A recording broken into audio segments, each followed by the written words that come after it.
Pourquoi est-ce qu'on souffre émotionnellement et psychiquement? Bon, déjà, il faut savoir c'est quoi la différence entre la souffrance et la douleur.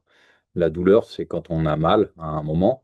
La souffrance, c'est quand on va faire perdurer cette douleur dans le temps à cause de processus psychiques et émotionnels qui vont ramener la douleur de manière constante. Donc, c'est un peu comme si on portait un petit nuage au-dessus de notre tête qui fait que ben, il a plu une fois, c'est la douleur. Et le fait qu'on fasse pleuvoir dans notre vie régulièrement, ça, c'est la souffrance.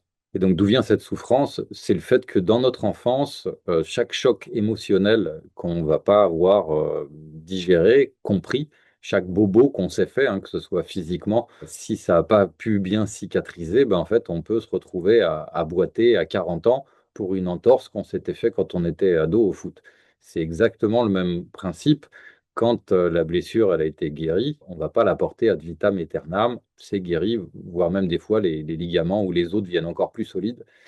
Et donc, quand on garde une douleur psychique et émotionnelle, c'est parce que des processus d'intégration ne se sont pas faits et qu'en gros, on n'a pas digéré le choc. Et donc, ces chocs, ces 12 blessures, donc je vous invite à regarder mes vidéos sur les 12 blessures.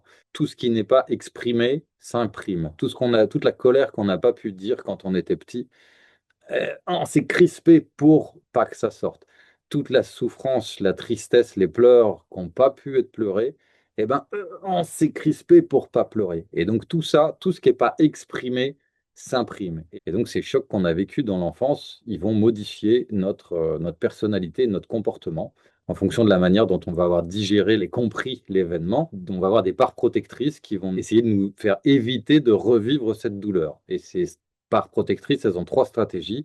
C'est soit le contrôle, l'agressivité, la force, quoi, soit la fuite, soit la soumission. Donc c'est ce qu'on retrouve chez tous les animaux dans la nature, hein. Soit on se bat pour faire face aux problèmes, soit on se casse quand on peut, soit quand on peut pas, ben, on se soumet. Et donc, ces parts protectrices, petit à petit, ça devient notre persona, notre personnalité. Et le fait est, c'est que ces parts, c'est un petit peu comme des ados au fond de nous, qui ont des pensées assez immatures, assez infantiles, souvent qui sont liées à l'époque aux croyances de nos parents, aux croyances de la société, des jugements, de la morale. Et donc, toutes ces parts, elles s'opposent en nous, elles ont des stratégies différentes pour essayer d'apaiser notre douleur et notre souffrance. Et c'est parts de nous qui nous composent parce qu'on va avoir des parts, tous, hein, on a tous des sommes de parts qui sont plus ou moins contrôlantes, plus ou moins fuyantes, plus ou moins soumises. Elles ont des stratégies différentes pour survivre. Et donc, elles vont tirer la couverture de leur côté en fonction de leur stratégie. Donc, par exemple, pour apaiser notre feu émotionnel, on peut avoir des parts, moi, j'appelle ça Madame Douceur, des parts qui vont aller chercher la douceur, le réconfort, que ce soit dans le chocolat, la nourriture, le sexe, les addictions diverses, les drogues. Donc, cette part, elle a une stratégie pour me protéger, c'est d'amener de la douceur. Puis, je vais avoir d'autres parts de moi qui peuvent m'amener à être gentil, soumis, à pas oser dire les choses parce que j'ai pas envie de froisser l'autre, j'ai pas envie du conflit. Donc cette part, elle essaie de me protéger, elle essaie de maintenir des relations dans ma vie. Mais en même temps, il y a une autre part de moi qu'on a ras-le-bol, qu'on m'envahisse, qu'on exagère. Et cette part, des fois, bah, elle grogne, elle se met en colère. Et puis je peux avoir une part juge qui va venir juger parce que je me suis mis en colère ou parce que je me suis soumis. Et ça, on appelle ça notre conflit intérieur.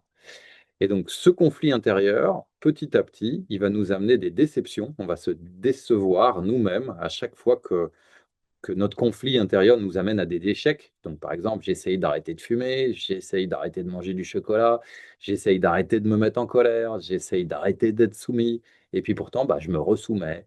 Et puis je remange du chocolat. Et puis je repars dans mes addictions. Et à chaque fois, c'est mon estime de moi qui baisse, qui baisse, qui baisse, qui baisse, d'année en année, au fur et à mesure que je me déçois, que je me décourage, que j'ai l'élan. Je pense que vous avez tous eu comme moi cet élan de dire, allez, je me mets à la guitare, j'arrête de fumer, je prends des bonnes résolutions, là, vous savez, le jour de l'an. Et puis au bout de 3 4 5 10 jours, on s'aperçoit que nos bonnes résolutions, on les a enterrées, qu'on s'est remis à fumer et à faire comme on faisait d'habitude, jusqu'au moment où même on se met même plus de challenge parce qu'on ne croit plus en nous. Et donc c'est ça, la masse de souffrance qui va nous amener à devenir dépressif, à faire des burn-out. C'est quand on a été très loin en fait, dans l'accumulation de souffrance de ce conflit de parts et que notre estime de nous a profondément baissé jusqu'au moment où, en fait, on ne sait plus ce qu'on est venu faire sur Terre. La vie n'est plus qu'une douleur, une souffrance. Et comme des guerriers, coûte que coûte, on avance, on essaie de survivre. Et c'est de la masse de souffrance physique, psychique, qui va se transformer petit à petit en diverses maladies, voire même des fois en des accidents, des conflits, des divorces. En fait, notre système de survie va nous amener au clash, va nous mettre face au mur de dire maintenant, tu changes ou ça s'arrête. Donc c'est un peu un ultimatum que nous met notre système. Et c'est ce qu'on va retrouver quand on fait un burn-out, quand à la suite de nos addictions, on se retrouve à avoir un cancer, des problèmes X ou Y de santé qui viennent nous dire, là, ce que tu fais, ta stratégie, faut que tu en changes. Et c'est là où commencer une psychothérapie. Alors, il y a plein de méthodes psychothérapeutiques qui ont des effets différents. J'en ai testé beaucoup. Et donc, l'approche des PEC, elle a pour ça, en fait, c'est une approche qui est assez holistique et qui permet à la fois d'aller libérer la souffrance de nos parts, donc à la fois de nos parts protectrices, mais aussi des parts blessées qui sont dans notre subconscient, donc de libérer les émotions, de pouvoir changer et réactualiser les croyances de nos parts. Donc, grosso modo, c'est simplement aider ces parts de nous qui sont bloquées dans le passé et qui n'ont pas pu grandir, revenir dans le passé, les consoler, faire les bisous magiques et ce qui a manqué, vous savez, comme un gamin pour qu'il reparte jouer. Donc, faire ces petits bisous magiques et apaiser les souffrances et changer les croyances fausses pour que ces parts puissent grandir, devenir plus matures en fait et nous rejoindre dans l'état adulte. Et donc la finalité d'avoir déchargé les émotions, changé les croyances, c'est qu'on va pouvoir petit à petit aussi changer les comportements. Moi en tout cas dans mon expérience, ça fait 25 ans que je fais des psychothérapies diverses pour moi, pour ma propre santé, mais aussi que je me suis formé aux méthodes qui me paraissaient les plus pertinentes pour essayer d'accompagner les gens.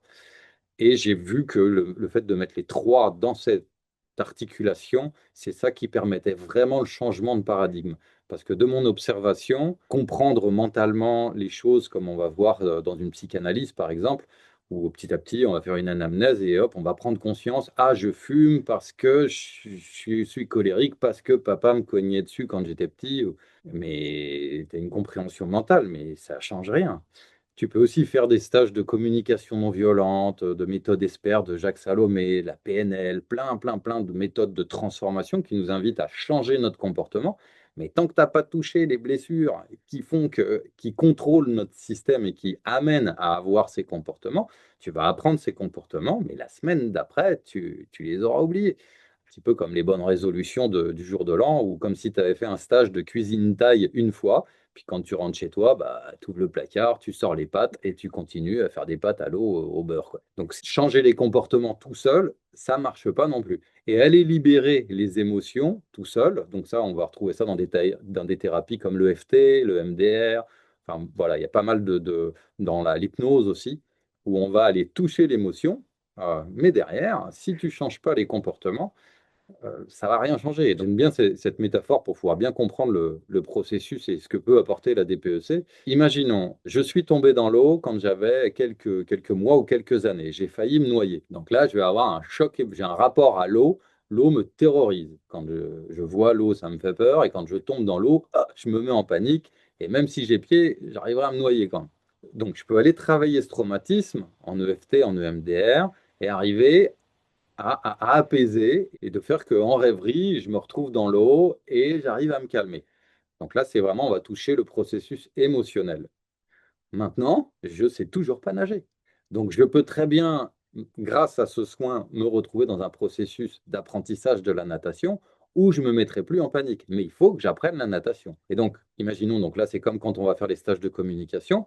Si j'apprends à nager alors que je n'ai pas été touché le processus émotionnel, eh ben, j'ai beau savoir nager, j'ai toujours un processus de panique en moi qui fait qu'à un moment ou à un autre, au milieu de la piscine, je peux me mettre à paniquer et à me noyer. Et donc la guérison, elle se fait quand j'ai apaisé le traumatisme, que j'ai pris des cours de natation et que ça fait un assez nombre de fois que je nage et que je me confronte au phénomène eau et que je n'ai plus peur de l'eau, voire que j'aime aller dans l'eau et que j'aime nager. Maintenant, imaginons, je prends un cours de natation une fois Donc ça va un peu mieux, mais dans 3 4 ans, je retombe dans l'eau.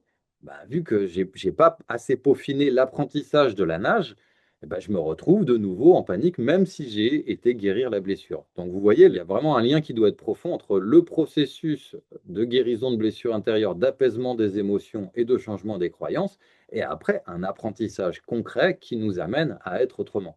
Donc ça, on peut faire le parallèle sur comment arrêter d'être colérique quand on est quelqu'un de colérique, comment arrêter d'être soumis et de ne pas savoir dire non quand on ne sait pas dire non.